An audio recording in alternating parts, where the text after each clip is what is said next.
Մեծարգո փոխոսնակներ, հարգելի գործընկերներ, ուզում եմ անդրադառնալ այն հարցին, որը մնաց անպատասխան առաջին հերթին, թե որքան գումար է պետությունը ծախսել գործուղումների վրա եւ քանի լումայի օգուտ է տվել Սարգիս Խանդանյանը ազգային ժողովին եւ նաեւ Հայաստանի Հանրապետությանը։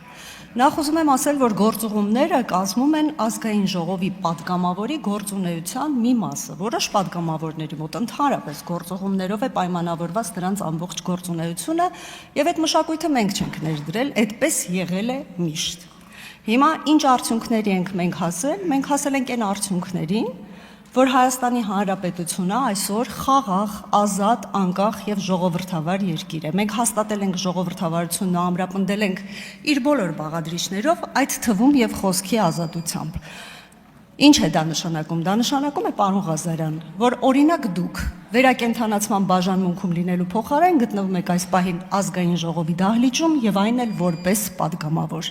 Եվ կարծում եմ, որ դա մեր ձեռքբերումն է եւ դրանից ամենաշատ օրինակ պիտի գոհ լինեք հենց դուք։ Հասել ենք նրան այդ գործուղումների եւ բանակցությունների ու քննարկումների արդյունքում, որ մենք այսօր ոչ թե քննարկում ենք երբ կլինի պատերազմ, այլ քննարկում ենք երկաթուղի, երկաթուղու կառուցում, ատոմակայանի կառուցում, մեգանախագիծ թրիփը, փորձում ենք հասկանալ տնտեսական եւ անվտանգային առումներով որքան հաջող եւ որքան նպաստավոր կլինի այն Հայաստանի Հանրապետության համար։ Ահա թե ազգային ժողովի թե կառավարության գործընկերների գործուղումները եւ դրա վրա ծախսված գումարները ինչ օգուտ են բերում Հայաստանի Հանրապետությանը եւ պետք չէ դրա մեջ դնել գոյութենական պայքարի ինչ որ էլեմենտներ։ Իդեպ գոյութենական պայքարի մասին Տիկին Գրիգորյանին ուղղված այսպես փոքրիկ անդրադարձ ունեմ։ Տիկին Գրիգորյան, 3 խմբակցության անունից ելույթի ժամանակ այստեղ խոսում էիք սահմանադրության, անկախության հռչակագրի հղում լինել չլինելու մասին եւ կարծես թե ճիշտ եմ չէ հիշում, որ ասացիք, որ ազգային ժողովի այսօրվա այս համամասնությունը փրկողակ է մեզ համար հետագա ինչ որ արհավիրքներից խուսափելու համար։ Ես ճիշտ եմ չէ հիշում, որ ձեր քաղաքական օրակարգը, ոչ միայն ձեր, ընդհանրապես մեր խորհրդարանական ընդդիմության քաղաքական միակ եւ գլխավոր օրակարգը քաղաքացիական պայմանագրին իշխանությունից վտարելն էր։ Ինչ որ բան է փոխվել, թե չէ։ Մեկ ուզում եք մեզ ոչնչացնել, հիմա փրկողակ եք մեզ առաջարկում, ծայրահեղությունների մեջ պետք չի ընկնել։ Մեզ ոչ պետք է ոչնչացնել, ոչ էլ պետք է փրկել։ Պետք է մեզ հետ միասին զրույցներ վարել եւ դրան մասնակից դարձնել ժողովրդին։ Հիմա ասեմ ինչու։ Եթե դուք այդքան վստահ եք, որ սահմանադրության փոփոխությանը դեմ է մի ամբողջ ժողովուրդ, դուք վստահ եք, դուք միշտ դրա մասին խոսում եք, տարբեր պիտակներ եք տալիս նոր սահմանադրությանը առանց քննարկելու։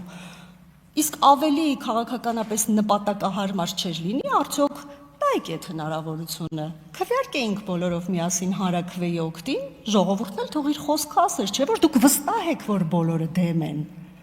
Եվ այդպես քաղաքականապես մեզ ոչնչացնեիք։ Սա էլ ձեր վտարելու օրակարգի հրաշալի շանս է ձեզ համար ստեղծվել։ Բայց ոչ, գիտեք ինչու ոչ, որովհետև դուք չեք կարողանում համակերպվել ժողովրդի կամքի հետ հաշտվելու հետ։ Դա չկա, այդ օփշնը չկա։ Իսկ ավելի լավ չի լինի գանք այստեղ, մենք մեր տեսանկյունը հայտնենք, դուք ձեր տեսանկյունը հայտնեք։ Ինչու է հղում տրվել անկախության հռչակագիրը պատմական փաստաթուղթ է։ Որևէ մեկը դրան չի ուրանում եւ այն լինելու է մեր պատմության մեջ հավերժ, որքան որ գոյություն ունի հայ ժողովուրդը։ Բայց տեխնիկապես մենք կարող ենք չէ քննարկել, որովհետեւ ժողովուրդն էլ ոչինչ չի հասկանում ժամանակ առ ժամանակ եւ տեսականորեն կարող է լինել նաեւ մեզ լոյալ քաղաքացի, որը գոհ է մեր կառավարության ծրագրերից, ապահովագրությունից եւ մնացածից, բայց այդ մասը չի կարողանում հասկանալ, լավ է սահմանադրության փոփոխությունը, թե ոչ։ Եկեք, մեկնաբանեք,